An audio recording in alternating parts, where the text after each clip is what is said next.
Hello, everyone, and welcome back to the Daily Donald. Today is January 25th, 2025, and we're bringing you the very first Week in Review edition of the new administration. In just 5 days, President Donald Trump has already reshaped American policies and sparked intense debate across the nation and the globe. Before we jump into this monumental week, don't forget to hit that subscribe button and leave your thoughts in the comments. With your help, we're on the road to 1,000 subscribers. And once we hit that milestone, we'll start live broadcasts covering the president's daily moves in real time. From sweeping immigration changes to controversial stances on gender rights, climate policies, and global trade, this week has been nothing short of historic. Let's break it all down, analyze the implications, and explore the reactions from supporters, critics, and everyone in between. Strap in, because this is going to be a wild ride. President Trump wasted no time addressing immigration, one of his signature issues. Within days, he signed over a dozen executive orders fundamentally altering the landscape of immigration enforcement. The administration's first order of business was to lift restrictions on Immigration and Customs Enforcement, ICE, allowing agents to raid sensitive locations such as schools, hospitals, and churches. While the administration framed this as a necessary step to enforce the rule of law, critics were quick to call it a draconian measure that infringes on basic human rights. Linda Sarsour, a prominent activist, warned, "These policies will instill fear in every undocumented family, creating chaos and undermining community trust."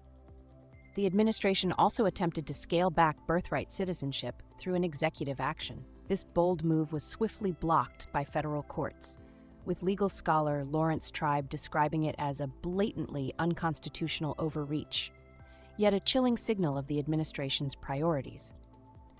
Federal funds were withheld from sanctuary cities, further exacerbating tensions between local and federal governments.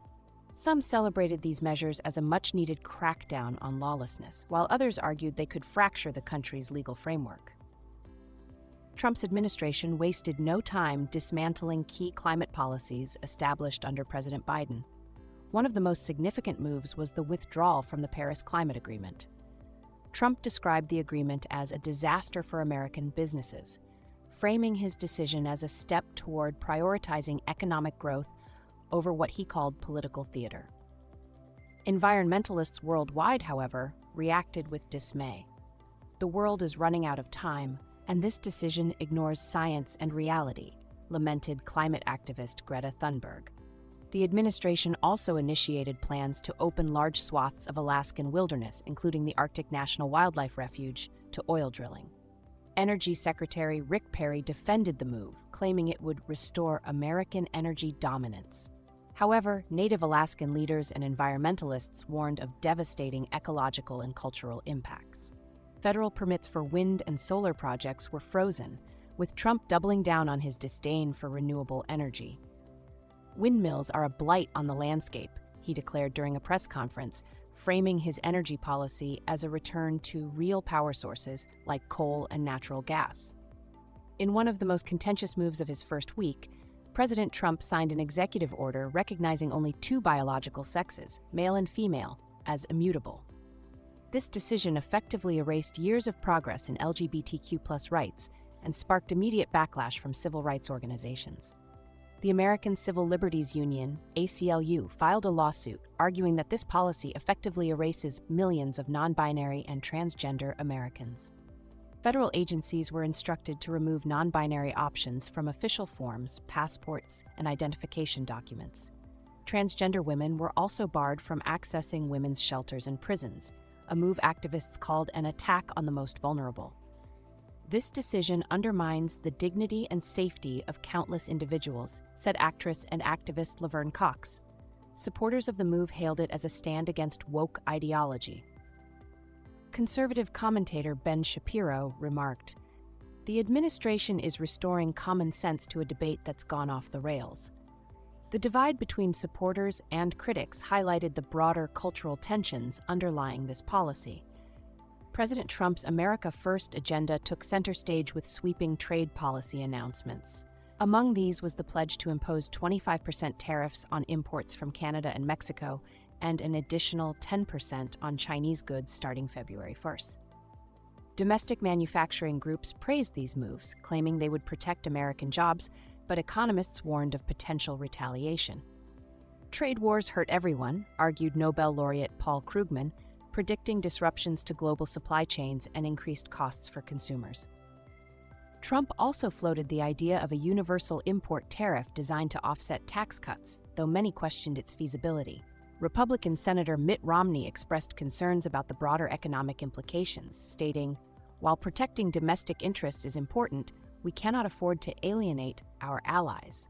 Trump's promise of a merit-based society led to the dismantling of diversity, equity, and inclusion (DEI) initiatives across federal agencies. Offices dedicated to addressing systemic inequities were shut down, and employees working on these initiatives were placed on administrative leave, with plans for mass layoffs.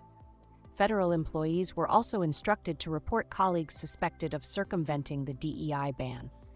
This move has been described as Orwellian by critics, with Democratic Senator Elizabeth Warren calling it deeply un-American. Supporters of the policy argue that it removes unnecessary bureaucracy and promotes fairness, though the broader implications remain deeply divisive. Trump's administration announced an ambitious $500 billion plan to cement America's leadership in artificial intelligence. While the initiative was hailed by some as a bold step toward technological innovation, critics raised concerns about the lack of ethical safeguards. Rushing into AI development without oversight could be catastrophic, warned ethicist Dr. Kate Crawford. In the same vein, Trump delayed enforcement of a TikTok ban, granting ByteDance a 75-day grace period to divest its U.S. operations. This temporary reprieve was met with mixed reactions, with national security experts warning that TikTok remains a potential security threat. The whirlwind of policies has triggered intense reactions across the political spectrum. Proponents argue that Trump is fulfilling his campaign promises with unprecedented speed. "This is what leadership looks like," said Fox News host Tucker Carlson, praising the administration's decisiveness. Critics, however, described the week as chaotic and divisive. The New York Times editorial board wrote, "This administration is dismantling years of progress in the name of partisan politics." Protests erupted in major cities, with demonstrators condemning policies on immigration, gender rights, and climate change. The deep divide in public opinion highlights the challenges and opportunities facing this administration in the weeks to come. As President Trump's second term unfolds, one thing is certain: this administration is moving fast and breaking norms. The question is, at what cost? Will these policies deliver the promised results, or will they deepen the divides in an already polarized nation? What do you think about these developments? Are we witnessing the dawn of a new era, or the unraveling of progress? Let us know your thoughts in the comments below. And don't forget to like this video, subscribe to the Daily Donald, and share it with your friends. Thanks for watching, and we'll see you next week for another edition of Week in Review.